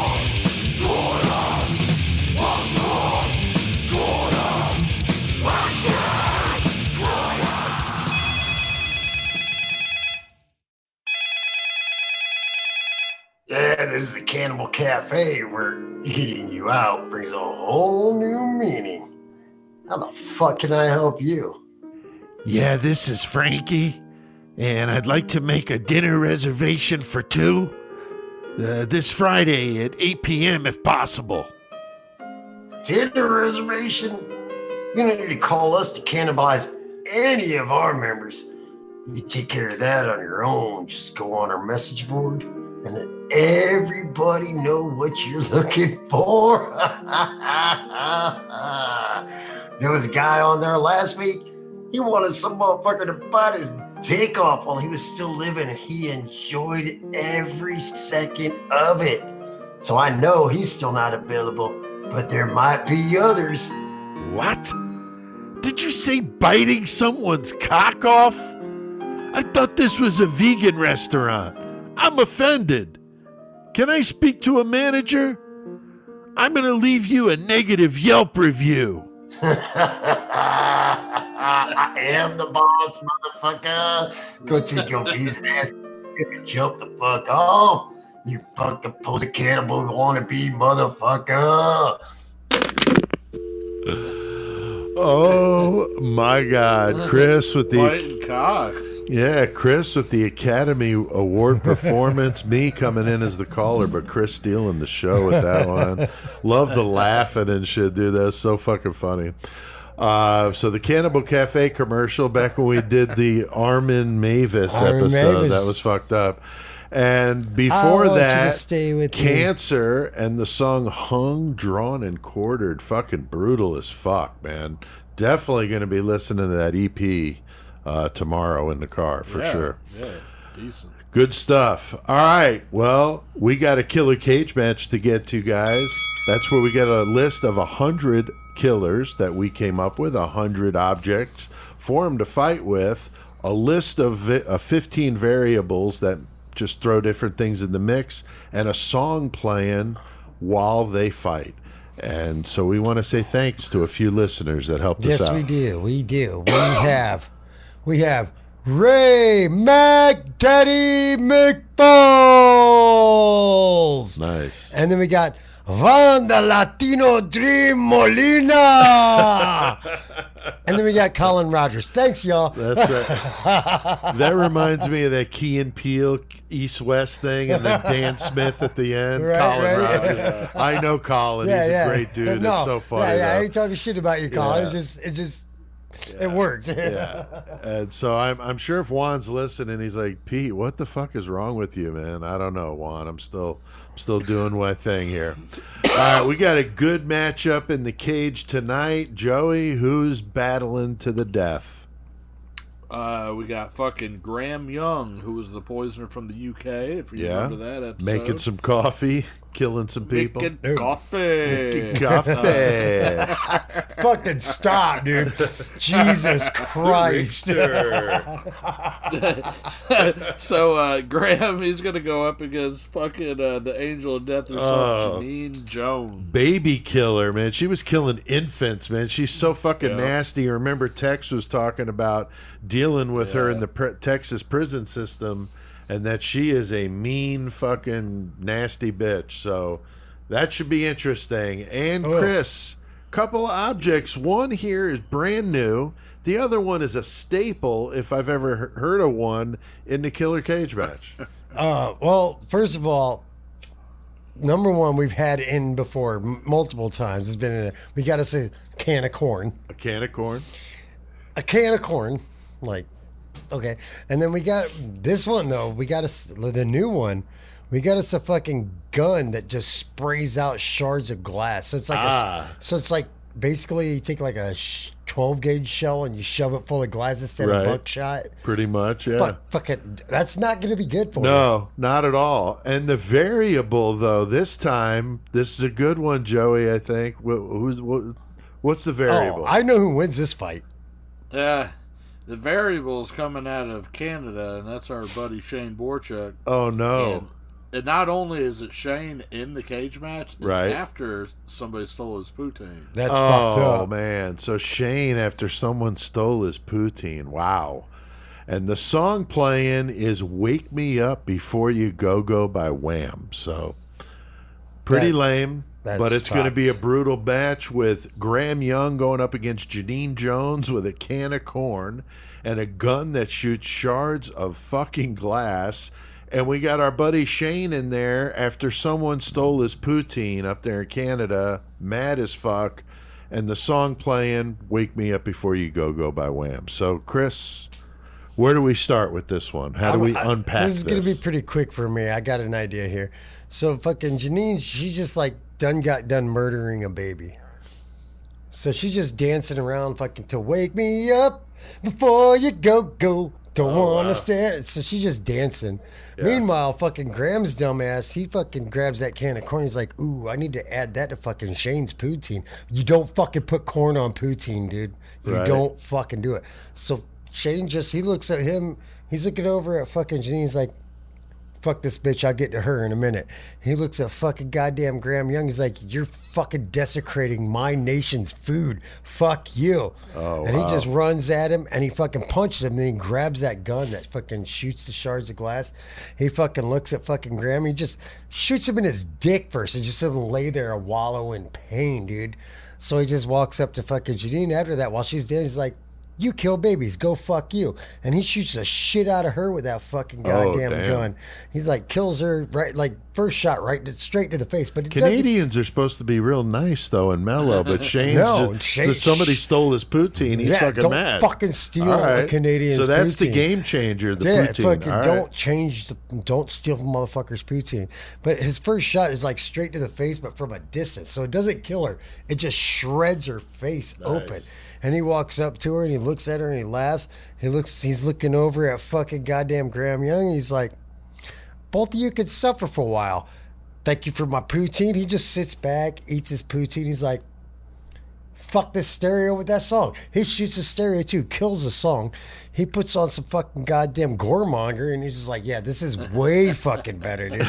I got some poutine. I got two people dying over here. Got some fucking jams going on. I'm getting it going. And he looks at that can of corn and he's like, I think I'm going to send that to the boys because they're from the Midwest. They know all about corn. Yeah. So he sends us a can of corn. We get a can of corn in the mail. From Shane. That would be awesome. Yeah. All right. And so like then fucking he just looks at them both. He's like,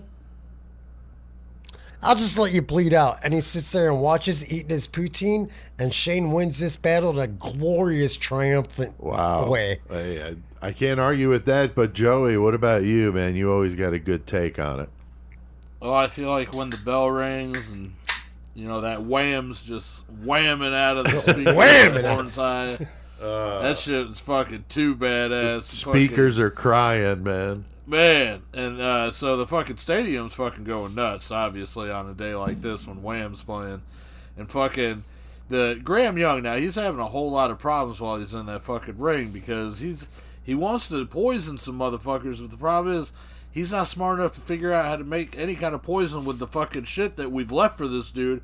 He's getting a little frustrated. Right. Janine Jones, she was like, well, I'm used to killing kids, but I got a little trick up my sleeve. Or should I say, up my skirt. And she takes that, she grabs that can of corn and she opens it up and she fucking squats down on it and starts fucking squeezing them pus bubbles on her pussy and on her clit. Oh, man. And fucking gets all that infected, nasty shit up in the corn and fucking takes one of them fucking shards of glass that fucking fell out of the gun that we haven't used yet. And she fucking stirs it all up. Shane's watching all of this while he's listening to fucking Wham. He's about to go fucking nuts and he can't fucking believe what's going on. But he's still fucking intrigued by it, but it's fucking really bothering him that his poutine's gone. Right. So he's still fucking fuming over there. Graham, he's like, man, I still don't know how to fucking make anything. Maybe I can use this glass gun. And he picks it up, and he fucking goes to shoot it, and fucking it backfires, and fucking sprays glass all over his own face. So he's half blinded. He's like, oh my God, I don't know what to do. And Janine's like, oh, here, take this fucking elixir salve that I just made out of this corn and put it all over your face. Yeah, it'll help. He puts all this infected pussy pus fucking elixir all over his face, this corn fucking mask, and he's trying to get healthy. Of It's course, a maze mask. He's rotting his face. Now, Shane, he's still over there just fucking so goddamn upset about his poutine. It comes to the point that he's so polite that he can't fucking get his rage out, and his head spontaneously combusts and fucking blows up scanner style. Shane's head is gone. Wham! Is just still pounding, and fucking Janine Jones is laughing because finally fucking Graham is just dying from the infections on his face from her pussy. The thing is, the real winner is George Michael because no one heard from Ridgely again. God damn. Wow. All right. And I'm betting that George Michael has probably made a lot more than $25 from streaming music, too. Yeah, wow. Fucking right, That's dude. a good one. Yeah, gotta love it. And, of course, getting Shane in on that shit. I did not tell him about this, so this is a surprise when he listens. All right, a quick update on Creation of Chaos 4, the new book I got coming out.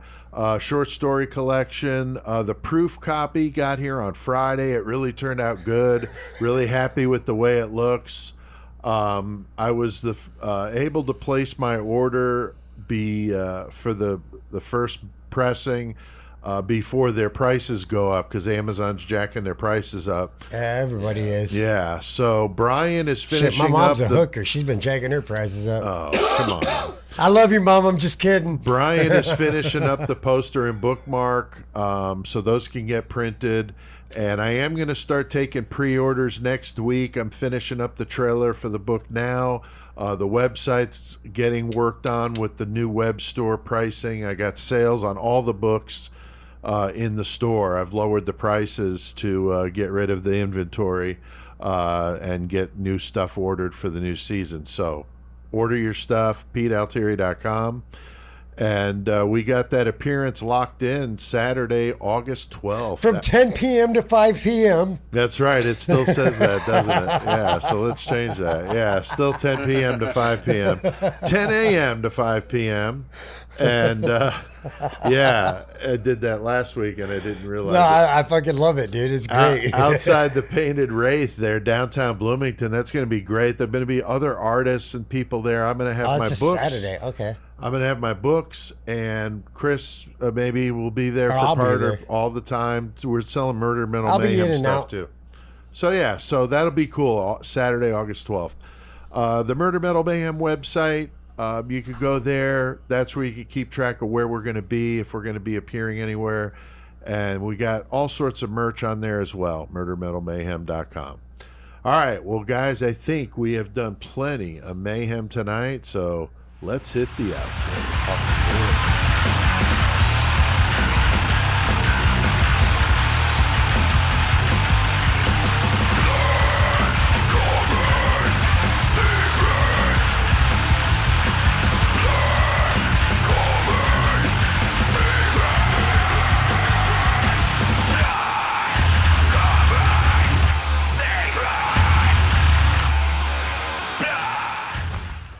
Fuck yeah, man. Swedish death metal. fucking Black weird. Coven Secrets from the Swedish band Feral. Definitely dig those guys. Sick as hell. The new album, Flesh for Funerals Eternal. Fucking badass. And I found them last week and been jamming the shit out of that one and two others that I bought off their Bandcamp. So again, and I got a shirt. I did get a shirt. I can't imagine. I got a shirt from them. See, and now I got look. Here's what's happening. Not only are we taking over CK's spot in the metal segment, you're taking over CK's spot on fucking albums and merch. There's no way. There's no way. Not even close. But yeah, I did get a shirt of The Bleeding, and I did get a shirt from Feral, and bought everything they had on their Bandcamp. Just like I said, love supporting it when I can. And really good band, though, Feral. Check them out. Bumper music tonight, Joey. Who did we spin? Tonight we played Cancer, Feral, and The Bleeding. Yeah, good night tonight for metal, that's for sure. Fucking right. And the metal intro, Chris. Always fucking the great metal motherfucker, Chrysix, getting her done. It was You know good it. shit to see live, too. Again, I know I've said it before. Yeah, FTA. But fucking right. Yeah. Which is coming up soon. It is coming up soon. It is. And they're playing again. That's right. That's right. I did see them on the flyer. That's cool. Yeah. The metal segment intro music by them, and the Murder Metal Mayhem intro is Crawl Space by Low 12. Thank you to everybody out there listening. We keep seeing those numbers rolling in and appreciate it very much. And tell your friends about it. You know, spread the word. However, we're trying to do what we can. Got some good comments though, Chris. What do we want to? Who do we want to read? We here? have Colorado Jimbo 77 says, I've been listening to you since you started. I drive a semi and listen to lots of stuff. You guys are one of my favorites every week. I can't wait until Thursday, and then I'm bummed I gotta wait another week to hear more. Wow. Well, dude, come on, man. Talk to your friends. You help us out. Y'all throw us some money. We can just make this our regular job and put out more content. There you go. Colorado Jimbo. That was cool. Joey, what about the second one? Randy Childress 4124 said, I just found out about the podcast from a customer at work, and I've been listening nonstop since. I love how you did all those shitty moms last month and now the fucked up dads. You guys are hilarious but informative. I'm a listener in Baton Rouge. Go Saints. Go Saints. My second favorite football team. Thanks, Randy. That's cool of you to say. And how about old Bertha Big Boobs comments? Hey, guys, love what you do every week. Those killer cage matches are also funny. Love the karaoke songs at the end. Some of those are just hilarious. Crank up that metal 666. So thanks, Fucking Bertha. Thank you, Bertha, You with and your big old boobs. boobies. We appreciate it very much. And then, Chris, why don't you close it out with the last one? Last one we got here is Helena Brooks Ventura. Yeah, that's how I would say it. Ventura. I'm sorry if I'm pronouncing that wrong. It says, I listen to you guys in Hamburg, Germany. Okay. I'm trying to improve English, so I listen to American podcast. I'm trying to finish my English too, so I'm trying to improve my English, so I listen to American podcasts. I'm a metalhead and love Exodus, Testament, and Overkill. Horns high from Germany. Oh yeah, Fuck you, yeah, Helena. thanks, Helena. That's awesome. And I wanted to mention, we don't normally get too far out in when we announce episodes, but this is going to be so fucking crazy. We are going to go all out in the month of August and do 4 crazy cult episodes. It's going to get nuts. We've done a few. I mean, we've done Koresh. We did fucking Jim Jones. Fucking, yeah. We've done a few, but we got some good ones for you. And what's going to be nuts is we're going to kick this shit off the first week of August, and we got Tex will be here in studio with in me the and flesh. Pete, dude. Can't Fuck, wait. dude. It's going to be awesome. And I thought, Tex is going to be here. He needs to pick the episode. And I said, dude, pick a cult, one we haven't done before. And this is a fucked up one. And it is. He picked The Anthill Kids. Oh my God. No, he picked Heaven's Oh wait, Gate. he picked Heaven's Gate. Yes, He picked okay. Heaven's Gate. So, Okay. so that's They're the both one we're going to actually, start. they're all fucked. They're all but- fucked up. And then the second one, Shane had commented about this one. Okay, that's Anthill Canadian case, the Anthill Kids, which is really disturbing. No, it's- chopping dicks off. They're- and it's all not sorts of- good. no, it's bad. And then the Synanon cult, which I didn't know a fucking thing about, but I Googled the crazy cults or whatever, and they came up, and I watched the documentary, and it's fucked up. They're sending out like hit squads in multiple states to kill all these enemies of the church and all this shit. It's fucked. They've killed more Cults. people than any cult in the U.S. to date. So the Synanon cult started out as a rehab and then turned into this fucked up cult. Yeah, Maybe you got to rehab not making a cult. probably. And then we're going to close it out. Chris, you had brought up Mormons and all that. And I saw this one. I'm like, this would be perfect because it ties it in. Church of the Lamb of God. Fucking right. Headed up by a dude they call the Mormon Manson. I saw that and I'm like, fuck yeah, sign me up for that shit. Watch the documentary about it. Dude. It's fucked because they also use the hit squads. Also, But their thing was 2 shots to the chest, or 1 shot to the chest, 2 to the face. And they were sending them out to kill what they said were sinners. yeah, it's fucked. And also, being the name of the cult, I'm doing metal. Bet you can't guess what band I'm doing. Gee, I want Slayer. Yes. So yeah, you're gonna do Burning the Priest, right? Burn the priest. That's right. Fucking That's right. Yeah. Burn the priest. So yeah, I just got that CD.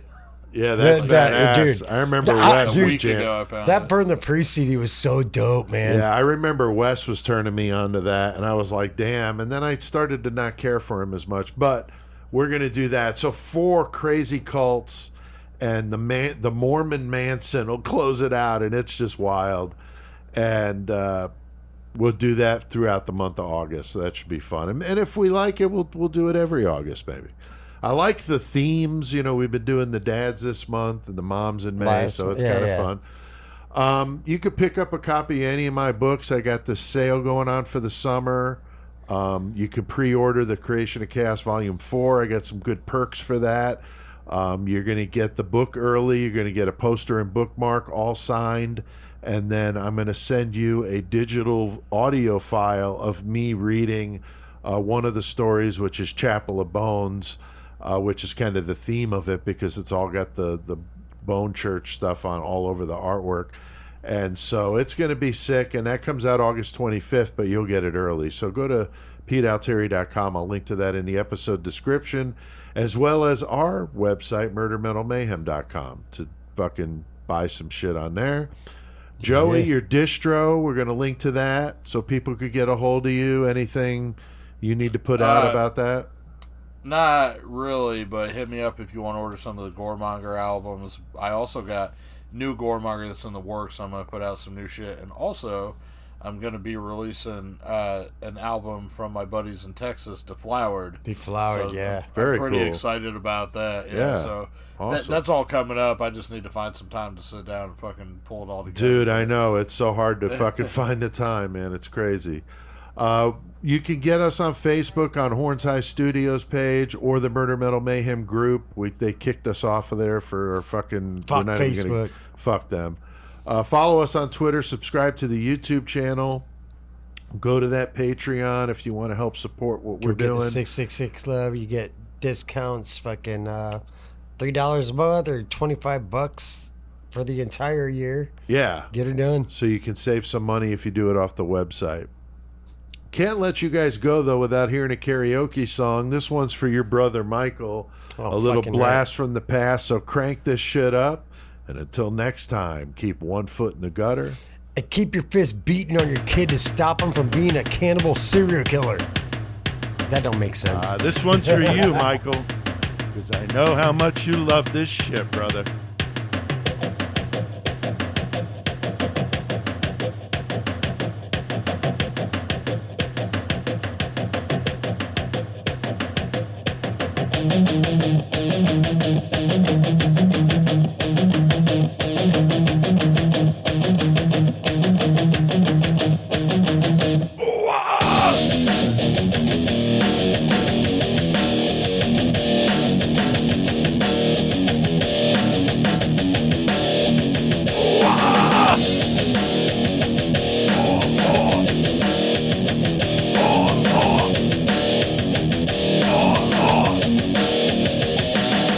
Drowning deep in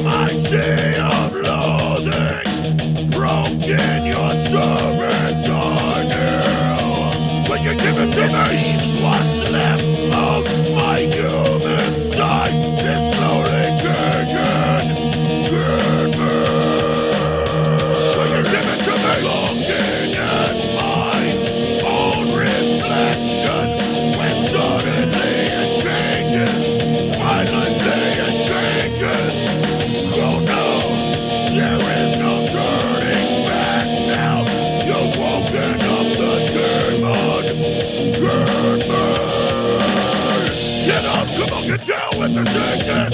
Get up, come on, get down with the sickness. Get up, come on, get down with the sickness. Open up your hate and let them know what to me. Get up, come on, get down with the shawback. Mother, get up, come on, get down with the shawback. Fucker, get up, come on, get down with the shawback. And this is the gift that has been given to me.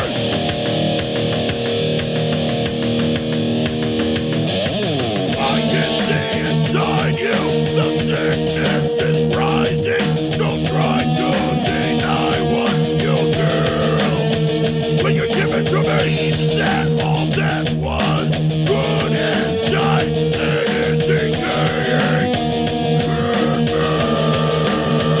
When you give it to me, seems that you're having some trouble in dealing with these changes, living with these changes. Oh no, the world is a scary place now that you've woken up the demon. Get up, come on, get down with the sickness. Get up, come on, get down with the sickness. Get up, come on, get down with the sickness. Open up your hate and let them know what to me. Get up, come on, get down with the shawback. Your mother, get up, come on, get down with the shawback. Brother, get up, come on, get down with the shawback. And this is the gift that has been given to me. And when I dream, and when I dream,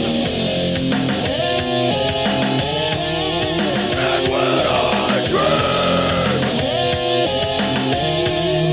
and when I dream. Now, why the fuck is Disturbed such a pussy fucking band? I mean, they are the furthest fucking thing from metal.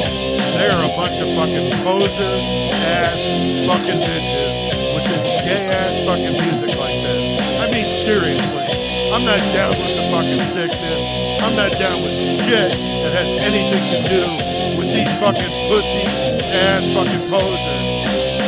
David Draymond sucks big fucking cock.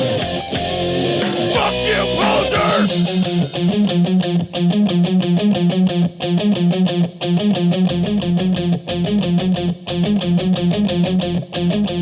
Hoo-ah! Get up, come on, get down with the sickness.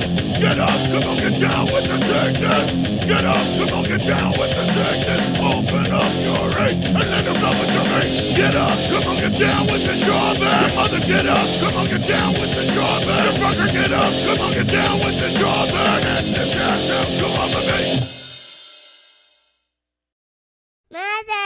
Mother, man.